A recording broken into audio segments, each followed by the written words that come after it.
નમસ્કાર મારા વાલા બાળકો, સ્વાગત છે આપનું મનપસંદ યુટ્યુબ ચેનલ ઓશિયન કોચિંગ ક્લાસીસના ડિજિટલ પ્લેટફોર્મ.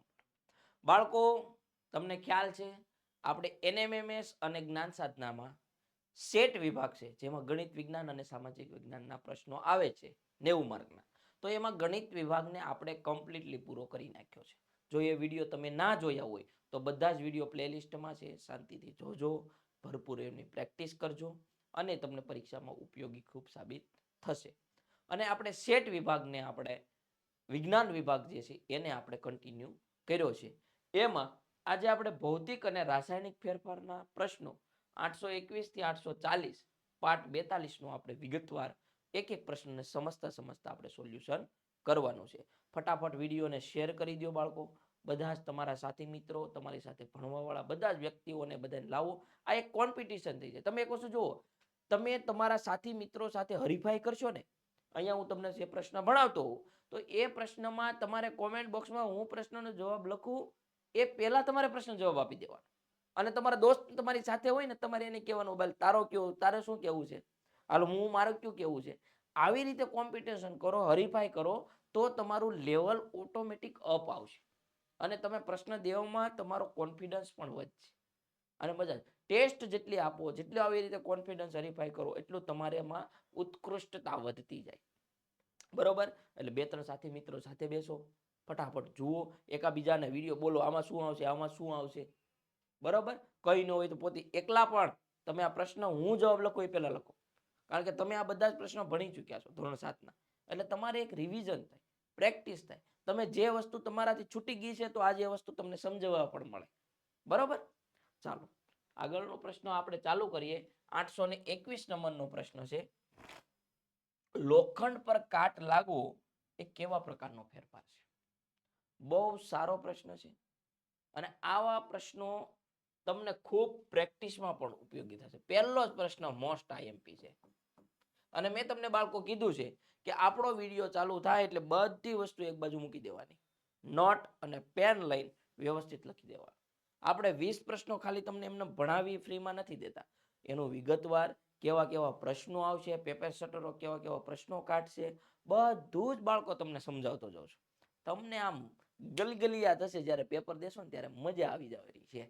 અને આપણું ભૂલાય નહીં, સ્કોલરશીપ મળે એટલે ઘૂઘરા ભૂલતા નહીં. બરાબર?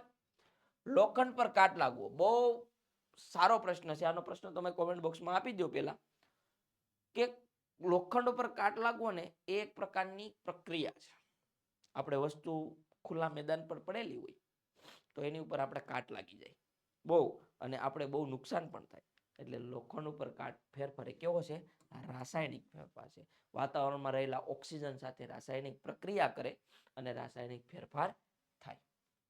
બે વસ્તુ છે બાળકો ફેરફારોમાં, એક તો ભૌતિક ફેરફાર આવે અને બીજો રાસાયણિક ફેરફાર આવે.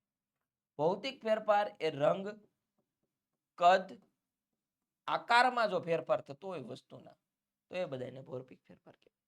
અને તમે કોઈ પણ બે પદાર્થો વચ્ચે પ્રક્રિયા થાય પદાર્થોમાં અને તમને નવો પદાર્થ મળે તો એને કહેવાય રાસાયણિક ફેરફાર. હવે આ રાસાયણિક ફેરફાર લોખંડમાં કાટ લાગવામાં વાતાવરણની ભૂમિકાઓ છે, તાપમાન છે, ઓક્સિજન છે, એકથી વધારે પદાર્થો એમાં મિશ્રિત થાય છે અને તમને કાટ મળે છે. બરોબર? તો એનું કારણ શું છે? 2 થી વધારે પદાર્થોનું મિશ્રણ થયું. બરોબર? ફક્ત એક વસ્તુમાં ફેરફાર નથી થતો, 2 થી 3 વસ્તુઓ ભેગી થઈને એમાં ફેરફાર થયો છે. એટલે શું નામ છે? રાસાયણિક ફેરફાર. આવું તો બાળકો તમને મસ્ત રીતે એનાલિસિસ કરવા મળે છે. અને મારો એવો જ પ્રયત્ન છે કે તમને વિગતવાર તમારાથી જે છૂટી ગયું છે એ બધી જ વસ્તુ તમને શાંતિથી સમજાય. વિનેગરમાં ભૂરું લિટમસ પેપર ડુબાડતા, વિનેગર હોય એટલે એસિટિક એસિડ, વિનેગરનું આજુ નામ છે એસિટિક એસિડ, એ ડુબાડતા તે લાલ બને છે. આ ક્રિયા કયો ફેરફાર દર્શાવે છે? જુઓ, લાલ ત્યારે જ બને જો સામે વસ્તુ એસિડિક હોય. આપણે કહીએ ને ભીના લિટમસ પત્રને એસિડ લાલ બનાવે છે, એટલે વિનેગર શું થઈ ગયું? એસિડિક એસિડ થઈ ગયું. હવે શું બનાવે? લાલ. આ ક્રિયા કયો ફેરફાર કહેવાય? આ ક્રિયા બાળકો રાસાયણિક ફેરફાર છે. બરોબર? કારણ કે લિટમસ પત્ર છે અને એક બીજી પત્ર છે, તમને આખો અલગ જ વસ્તુ મળે છે, એટલે એ રાસાયણિક ફેરફાર છે. નીચેનામાંથી કયો ભૌતિક ફેરફાર છે? આપો જે બાળકો જવાબ. મેં તમને કીધું હતું કે કોઈ પણ વસ્તુ હોય એના કદમાં, આકારમાં અને રંગમાં ફેરફાર થતો હોય એને ભૌતિક ફેરફાર કહેવાય. પણ 2 થી 3 વસ્તુ જો મિશ્રિત થઈ અને ત્રીજો પદાર્થ મળતો હોય તો એમને રાસાયણિક ફેરફાર કહેવાય. અહીંયા ચોકનો ભૂકો થવો, એમાં તો આપણને કંઈ લાગતું નથી, કોઈ પણ પદાર્થો એમાં મિશ્રિત થતા હોય. બરફનું પાણી થવું એ પણ કુદરતી સામાન્ય ઘટના છે, બરફમાંથી પાણી બની જાય. ખાંડનું પાણીમાં ઓગળવું એ પણ એક સામાન્ય ઘટના છે, પાણીમાં તમે નાખો ઓગળી ગયું, એમાંથી કંઈ બીજું કઈ વસ્તુ મળતી નથી. એટલે આપણા પ્રશ્નનો જવાબ થશે બાળકો આપેલા તમામ શું છે ભૌતિક ફેરફારો છે. બધાના આકારમાં, અહીંયા ચોકના આકારમાં ફેરફાર થયો, બરફ છે તો બરફના આકારમાં ફેરફાર થયો, ખાંડ છે તો ખાંડના આકારમાં ફેરફાર થયો. આવા જે પદાર્થો છે ભૌતિક અવસ્થામાં ફેરફાર થઈ જાય તો એને ભૌતિક ફેરફાર કહેવાય. આમાંથી કદાચ 2-3 રિએક્શનો હોત કે તમે ખાંડમાં કંઈક બીજી વસ્તુ નાખીને ત્રીજી વસ્તુ તમને મળી તો એને રાસાયણિક ફેરફાર કહેવાય. બરોબર. આગળનો પ્રશ્ન. બધા જ પ્રશ્નનો જવાબ બાળકો તમારે મને કોમેન્ટ બોક્સમાં દેતા જવાના છે. મેં તમને કીધું ને, તમારા સાથી મિત્રો સાથે તમારે હરીફાઈ કરતી જવાની છે. રાસાયણિક ફેરફાર તમારે કરવાનો છે. હવે જો દૂધનું ફાટી જવું, આમાં તો આપણને રાસાયણિક ફેરફાર દેખાય છે. દૂધ ફાટી જાય એટલે તમને આખો અલગ જ પદાર્થ મળે, કે દૂધનું દૂધ ના રહે. બરાબર. કાગળમાંથી હોડી બનાવવી, કાગળમાંથી હોડી બનાવવી એ તો સામાન્ય વસ્તુ છે. બરફનું પીગળવું એ પણ કુદરતી સામાન્ય વસ્તુ છે. આપેલા પૈકી એક પણ નહીં, પણ અહીંયા દૂધનું ફાટી જવું એ આપણો રાસાયણિક ફેરફાર થશે, કારણ કે એનાથી આપણને એક ત્રીજી વસ્તુ જ મળે છે અને વાતાવરણની અવસ્થા પણ આમાં ભાગ ભજવે છે. આગળનો પ્રશ્ન. નીચેનામાંથી કઈ ક્રિયા એ રાસાયણિક ફેરફારનું ઉદાહરણ છે? પ્રકાશ સંશ્લેષણની ક્રિયા, તો કે ભાઈ એ વનસ્પતિના પાન, આપણે ચેપ્ટર લીધેલું હતું ને વનસ્પતિ વાળું, એમાં પોષણ વાળું, એમાં વનસ્પતિના પાન કે જેમાં હરિત દ્રવ્ય હોય અને સૂર્યપ્રકાશની હાજરીમાં પ્રકાશ સંશ્લેષણની ક્રિયાથી એક બનાવે. દૂધમાંથી દહીં બનવાની ક્રિયા, તો એ પણ એક રાસાયણિક ફેરફાર જ થયો. દૂધમાંથી આખો નવો જ પદાર્થ તમને મળી જાય છે, દહીં. પાણીની વરાળ બનવાની ક્રિયા અને ખોરાકનું પાચન થવાની ક્રિયા. પણ અહીંયા સાદું અને સમજૂતું વિચારવું હોય તો દૂધમાંથી દહીં બનવાની ક્રિયા એક રાસાયણિક ફેરફાર છે, એક નવો જ પદાર્થ તમને મળે છે. એટલે દૂધમાંથી દહીં બનવું એક સાર્વસામાન્ય પ્રક્રિયા છે અને એ આપણને રાસાયણિક ફેરફાર થશે. આગળનો પ્રશ્ન. લીંબુ સોડા પીવા જાઓ છો તમે, ત્યારે લીંબુના રસમાં સોડા ઉમેરતા તેમાં પરપોટા થઈ મુક્ત થાય છે, તો કેવો ફેરફાર છે? આપો જી. આવું જનરલ પ્રશ્નો, આવા જ પ્રશ્નો બાળકો પરીક્ષામાં ખૂબ ઉપયોગી સાબિત થતા હોય છે. બરાબર. આ ફેરફાર છે રાસાયણિક ફેરફાર. કારણ કે તમે જે સોડા પીવો છો તેમાં કંઈક ગેસ નીકળે છે. વિનેગરમાં તમે નાખો ચૂનાનું પાણી તો એમાંથી કાર્બન ડાયોક્સાઇડ નીકળે, મતલબ ગેસ નીકળે. લીંબુ નાખો તમે એસિડ પાણીમાં એટલે એમાંથી મીઠું જાય, ક્ષાર ભેગું થાય એટલે એમાંથી પાછો ગેસ નીકળે. બરાબર. પદાર્થના આકાર આવ્યું ને, રંગ અને અવસ્થા જેવા ગુણધર્મોના ફેરફારને શું કહે છે? હમણાં પહેલી સ્લાઇડમાં શરૂઆતમાં મેં તમને સમજાવ્યું. જે બાળકો હાજર છે એ આ બાળકો આનો જવાબ મને આવે એને હું વેરી ગુડ આપીશ. કેમ હું વેરી ગુડ આપીશ? એટલા માટે વેરી ગુડ આપીશ કે પહેલા પ્રશ્નથી જોયો છે તેનું માઇન્ડ ત્યાં જ છે. આપણે એ વસ્તુની પણ ચકાસણી થઈ જશે. આપણો પ્રશ્નનો જવાબ છે ભૌતિક ફેરફાર. આકારમાં, રંગમાં અને અવસ્થામાં ફેરફાર હોય તો એને આપણે કેવા ગુણધર્મો કહીશું? ભૌતિક ફેરફાર. કાટ લાગવાની ક્રિયા માટે ખાલી જગ્યા અને ખાલી જગ્યાની હાજરી અનિવાર્ય છે. કાટ લાગે છે તો એ વસ્તુ ખુલ્લામાં પડેલી છે, તો વાતાવરણમાં કોઈ એવી વસ્તુઓ છે કે જેની હાજરીના કારણે કાટ લાગે છે. વાતાવરણમાં તો કાર્બન ડાયોક્સાઇડ છે, ઓક્સિજન છે, નાઇટ્રોજન છે, ઘણી બધી વસ્તુ છે. પણ ઓક્સિજન એક એવી વસ્તુ છે કે જેનાથી વાતાવરણને શું લાગે છે? કાટ લાગે છે. ઓક્સિજન ક્યાં છે? અહીંયા છે નહીં, મારો ચોકડી અહીંયા છે. હા, અહીંયા છે નહીં, મારો ચોકડી અહીંયા છે. હવે અહીંયા ચૂનાનું આપણે કઈ વાતાવરણમાંથી ચૂનો તમને મળવાનો છે, પણ ભેજ તમને વાતાવરણમાંથી મળવાનો છે. એટલે ઓક્સિજન અને ભેજ આ બે વસ્તુ ભેગી થાય, ભેજ એટલે પાણી, એટલે તમને શું લાગે? કાટ લાગે. કોને? લોખંડને. બરાબર બાળકો? ચાલો, ભૌતિક ફેરફાર થવાથી નીચેનામાંથી શું નહીં જ થાય? એમાં રંગમાં બદલાવ થશે ભાઈ, રંગ બદલી જાય. તેની અવસ્થામાં બદલાવ બદલી જાય. બરફનો ટુકડો અવડો હોય, પાણી થઈ જાય તો અવસ્થા બદલી જાય. તેના આકારમાં બદલાવ, હા, બરફનો ટુકડો નાનો હોય તો મોટો હોય તો નાનો થઈ જાય, એના આકારમાં બદલાવ થાય. પણ શું નહીં થાય? તો કે નવા રાસાયણિક પદાર્થોનું નિર્માણ. દૂધમાંથી દહીં, બરોબર, એ રાસાયણિક ફેરફાર છે, પણ ભૌતિક ફેરફાર નહીં થાય. એમ અહીંયા આપણા પ્રશ્નનો જવાબ થશે નવા રાસાયણિક પદાર્થનું નિર્માણ નહીં થાય. શરૂઆતની સ્લાઇડમાં જ મેં તમને પાયો, હું બધા જ ઓલામાં તમને પાયો સમજાવી દઉં છું, જેથી કરીને તમે 20 પ્રશ્નોનો જવાબ આરામથી તમે આપી શકો. શરૂઆતમાં તમને બે ભૌતિક અને રાસાયણિકની વ્યાખ્યા તમને સમજાવી દીધી, એટલે તમારું ચેપ્ટર તમને ઘૂઘરાની જેમ રમતા રમતા આવડી જાય. આગળનો પ્રશ્ન, નીચેનામાંથી કઈ ક્રિયા ગેલ્વેનાઇઝેશન દર્શાવે છે? IMP, most IMP. આવા પ્રશ્નો તો બાળકો હારી પોલીસ ભરતીઓમાં, જીપીએસસીમાં, ક્લાર્કની પરીક્ષાઓમાં બધી આવા પ્રશ્નો પૂછાય છે. એટલે આ કોમ્પિટિશન લેવલ છે. તમને અત્યારે ટેકનોલોજીના સમયમાં અપ લેવલ લાવવા માટે પેપર સેટરો પણ એવા જ પ્રશ્નપત્ર પસંદ કરતા હોય છે કે જેથી તમને વ્યવહારુ જ્ઞાન વધારે મળે. બરોબર? તો ગેલ્વેનાઇઝેશન દર્શાવે છે લોખંડ પર કાટ આવવાની, લોખંડ પર જસતનું સ્તર, કાપેલા સફરજન પર કથાય, આવું તો કઈ આવતું નથી. ચૂના નીતરી પણ આવતું નથી. કાટ આવવા માટે તો આપણે શું કહેવાય, ઓક્સિજન ને એ હોય, એના માટે કાટ લાગવા માટે કઈ ગેલ્વેનાઇઝેશન ન કરવું પડે. પણ કાટને અટકાવવા માટે આપણે એના ઉપર જસતનું જે સ્તર ચડાવીએ, જસત નામની ધાતુનું, તો એને શું કહેવાય? ગેલ્વેનાઇઝેશન. જેથી આપણે કાટને રોકી શકીએ. તમે વિચાર કરો બાળકો, મોટા મોટા જહાજો જે દરિયામાં હોય, દરિયામાં તો પાણી હોય, ક્ષાર, તો એને આખી સપાટીને એકદમ કલરથી એ કરી દે, જેથી કરીને લોખંડ એના કાટ ન લાગે. બરોબર બાળકો? અવારનવાર હું તમને મેટ વિભાગના જે શોર્ટકટ ટ્રીક બનાવી છે બાળકો, એનું હું આ તમને કહું છું. પરીક્ષા સુધી હું તમને કહીશ અને વગાડીને આ વસ્તુ હું કહેતો રહીશ કે આ તમને ઉપયોગી સાબિત થવાની છે, તમારા ભલા માટે છે અને તમને ખૂબ સાબિત થશે. મોટા મોટા દાખલાઓના જવાબ રમતા રમતા જ્યારે આવી જતા હોય ને, ત્યારે તમને આમ મજા આવે, ગલગલિયા થાય. ગામ આખું દાખલા સડાસડ ગણતું હોય અને તમે 2 મિનિટમાં કોઈ પણ વસ્તુનો વર્ગ તમે લાવી દેતા હોય, એટલે તમને આ વસ્તુ છે ને મજા આવે, રમતા રમતા કરવાની મજા આવે. આમાં તમામ શોર્ટ ટ્રીકો, રિવિઝન, સમજૂતી અને મહત્વના ટોપિકના પ્રશ્નો બધું આપણે એમાં આવરી લીધું છે. અને એની નજીવી કિંમત એટલે બાળકો એકદમ 60 રૂપિયામાં આને આપણે આપવાના છે. 60 રૂપિયામાં કંઈ ન આવે.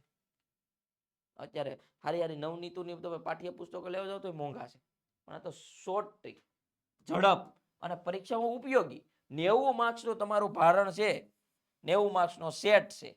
મેટ અને સેટ બે 90 છે, એટલે 50% તમારું કવર કરે છે.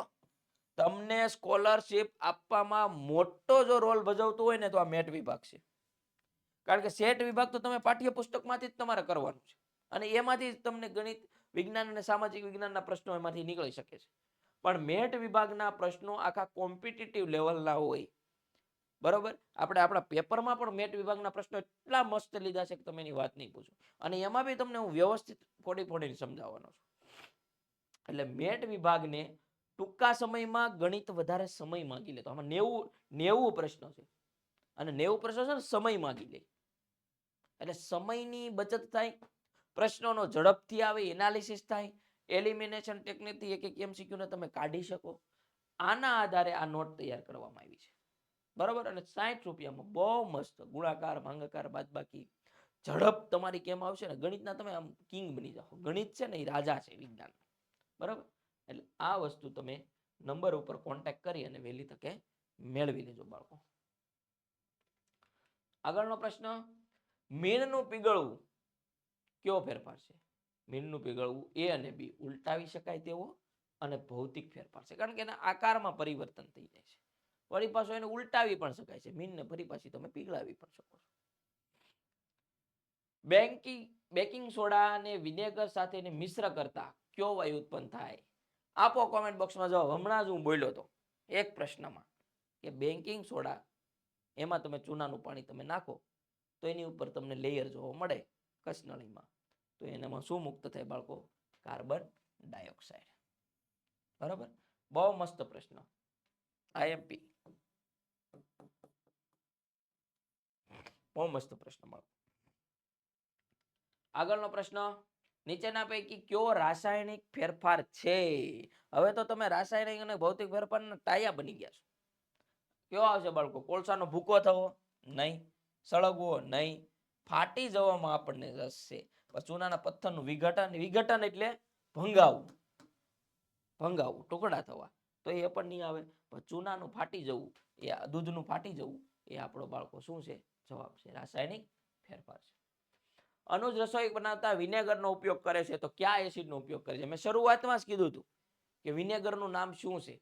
એસિડ, આ શરૂઆતનો શું, આપણા ગયા લેક્ચરમાં મેં તમને કીધું હતું. જે એસિડ બેઝ ચેપ્ટર તમે જોયું હોય તો એમાં આપણે એસિડ વિનેગરનું નામ મેં તમને કીધું હતું, કે એમાં ઉપયોગ થાય એ પણ તમને કીધું હતું. શરૂઆતમાં એક એસિડમાં લાલ લિટમસ પત્ર બનાવતું હતું, અને લાલ લિટમસ પત્ર કોણ બનાવે? તો કે એસિડ બનાવે. બરાબર બાળકો? એટલે આપણે આમાં વિનેગર, વિનેગર એસિડ છે એ વાત તો ફાઇનલ છે, પણ એમાં બધા એસિડ તમને આપેલા છે. તો કે ભાઈ એમિનો એસિડ નહીં, એસિટિક એસિડ નહીં, સલ્ફ્યુરિક એસિડ, ઓક્ઝેલિક એસિડ, પણ એસિટિક એસિડ છે બંને, એ તમારે યાદ રાખવાના, એસિટિક એસિડ. બરાબર, આપણા પ્રશ્નનો જવાબ આઈએમપી કેટેગરીમાં મૂકો છો. બરાબર, વિનેગરનું નામ તમને આવડવું જોઈએ. વિનેગર એટલે એસિટિક એસિડ. બરાબર બાળકો, CH3COOH, આ એનું રાસાયણિક નામ છે, એસિટિક એસિડ. આગળનો પ્રશ્ન, કીડી કરડવાથી તમારા હાથ પર સોજો અને ખંજવાળ આવે છે, આમ થવા માટે કેવો ફેરફાર જવાબદાર છે? કીડી કવડે એટલે એમાં ફોર્મિક એસિડ હોય, આગળના લેક્ચરમાં મેં તમને કીધું હતું. એટલે આપણા શરીરની અંદર જે તત્વો રહેલા હોય એની સાથે રાસાયણિક પ્રક્રિયા કરે અને એમાંથી આપણને ફેરફાર આપે, એટલે આપણો કેવો છે? એ રાસાયણિક ફેરફાર છે. તો બાળકો આવા પ્રશ્નો છે ને આ એમપી કરાય. ભરપૂર પ્રેક્ટિસ કરજો, ખૂબ ફાયદો થશે, ખૂબ ઉપયોગી સાબિત થશે. 48,000ની સ્કોલરશિપ છે, મૂકતા નહીં, મોરે મોરો લડી લેજો. આગળનો પ્રશ્ન, એસિડ અને બેઝના તટસ્થીકરણની પ્રક્રિયા એ કેવા ફેરફાર છે? તટસ્થીકરણ, એસિડનું ઘટવું અને વધવું, બેઝનું વધવું અને ઘટવું, એને બેલેન્સ કરવું, બે એક સરખું, તો એને શું કહેવાય બાળકો? રાસાયણિક ફેરફાર કહેવાય. એસિડને તમે ફિનોપ્સેલિન ને તટસ્થીકરણની પ્રક્રિયા તમે અપનાવો તો એને શું કહેવાય? રાસાયણિક પ્રક્રિયા. પદાર્થોના મિશ્રણથી નવો પદાર્થ મળે, મેં શરૂઆતની સ્લાઇડમાં, આપો જવાબ કોમેન્ટ બોક્સમાં, કે પદાર્થના તમે મિશ્રણ કરો અને તમને નવો પદાર્થ મળે બાળકો, તો એને શું કહેવાય? રાસાયણિક ફેરફાર કહેવાય. કદ અને આકાર અવસ્થાના ફેરફાર થાય તો એને ભૌતિક ફેરફાર કહેવાય. આપણા પ્રશ્નનો જવાબ આવશે રાસાયણિક ફેરફાર. 838, આવો આંકડા બહુ ગમે. ક્યાં પહોંચી ગયા આપણે? 838. બેકિંગ સોડા, બેકિંગ સોડા એટલે એસિટિક એસિડ, એસિટિક એસિડ તો આવી ગયું, એને આપણે વિનેગર નામ આપ્યું હતું. શું આપ્યું હતું? વિનેગર. એટલે આ તો નહીં જ આવે, મારો ચોકડી. Sodium hydrogen carbonate, baking soda છે ને એને આમ લખાય, NaSCO3. Na એટલે સોડિયમ, હાઇડ્રોજન, CO3 એટલે કાર્બોનેટ, CO2 એટલે કાર્બન ડાયોક્સાઇડ. અહીંયા કાર્બોનેટ છે. Sodium chloride NaCl, magnesium chloride Cl, પણ આપણો જવાબ આવશે સોડિયમ હાઇડ્રોજન કાર્બોનેટ. અને આને આમ કદાચ આપ્યું હોય ને કે બેકિંગ સોડાનું નામ શું, રાસાયણિક સૂત્ર, તો NaCO3. કાર્બન ડાયોક્સાઇડ અને ચૂનાનું નીતર્યું પાણી, તો શું નીકળે? મેં તમને વિનેગરના જે ચૂનાનું નીતર્યું પાણી જે છે એમાં તમને સમજાવ્યું હતું કે તમે કાર્બન ડાયોક્સાઇડ અને ચૂનાનું નીતર્યું પાણી ભેગું કરો તો એનું શું થાય? કેલ્શિયમ કાર્બોનેટ અને પાણી તમને મળે. આ પણ તમારો પાઠ્યપુસ્તકનો આઈએમપી પ્રશ્ન છે. ચાલો બાળકો, લાસ્ટ પ્રશ્ન તરફ આપણે. લોખંડ, બહુ સરસ, મોસ્ટ આઈએમપી.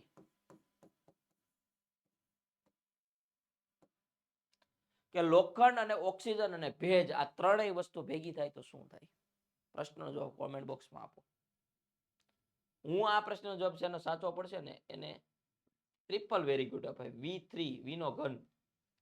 વીનો ઘન આપણે આપશું. વેરી વેરી વેરી ગુડ આપવામાં આવશે. આવડવો જ જોઈએ. શું થશે બાળકો? એ અને બી બને. કારણ કે લોખંડને કાટ અને આયર્ન ઓક્સાઇડ બને. એ અને બી આપણા પ્રશ્નનો જવાબ થશે. મને ખબર છે કોમેન્ટ બોક્સમાં બાળકો તમે લોખંડનો કાટ લખેલો છે, પણ આ વસ્તુ મારે તમને શીખવાડવાથી એટલે મેં તમને વધારે એ કીધું અને એનું જ આપણે ટ્રિપલ વેરી ગુડ છે. બરાબર? એટલે આયર્ન ઓક્સાઇડ કહેવાય અને લોખંડનો કાટ પણ કહેવાય. લોખંડના કાટને શું કહેવાય? Iron oxide. કારણ કે લોખંડ અને ઓક્સિજન ભેગું થાય અને ઓક્સાઇડના એમાં આયનો મળે. એટલે એ અને બી તમારો પ્રશ્નનો જવાબ થશે. જે બાળકોના જવાબ સાચો છે એને ટ્રિપલ વેરી ગુડ અને જે બાળકોએ ખાલી લોખંડ જવાબ આપ્યો છે એમને ખાલી વેરી ગુડ. બરાબર? ચાલો, થેન્ક યુ બાળકો. ભૌતિક અને રાસાયણિક ફેરફારોના આપણે ખૂબ સારી રીતે સમજ્યા. તમારા પેપરો મસ્ત રીતે મેં તૈયાર કરી દીધા છે. આપણે હવે પેપરની સિરીઝ પણ ચાલુ કરવાની છે, સાથે સાથે વિજ્ઞાન પોર્શનને પણ ચાલુ રાખવાનું છે. તમને કોઈ પણ જગ્યાએ તકલીફ ન થાય એવા તમામ પ્રયત્નો આપણે કરવાના છે અને આવનારી 3 તારીખે NMMSની પરીક્ષામાં આપણે ડંકો વગાડી દેવાનો છે. આ માટે તમારે જોડાયેલા રહેવાનું છે. લિંક વિડીયોને બધાને શેર કરવાની છે જેથી મને પણ મોટિવેશન મળે અને તમારા માટે નવા નવા વિડીયો લાવવાની પણ મને મજા આવે. એટલે લાઈક શેર કરજો, બધાને સબસ્ક્રાઈબ કરાવજો, તમારા સાથી મિત્રો, તમારી સાથે ભણતા ભાઈ બહેનો બધા જ આ વિડીયો બતાવજો. ભલું કરજો એટલે ભગવાન તમારું ભલું કરશે. તો અસ્તુ આવનારા વિડીયોમાં આપણે નવા સેશન સાથે મળશું. જય હિન્દ, જય ભારત.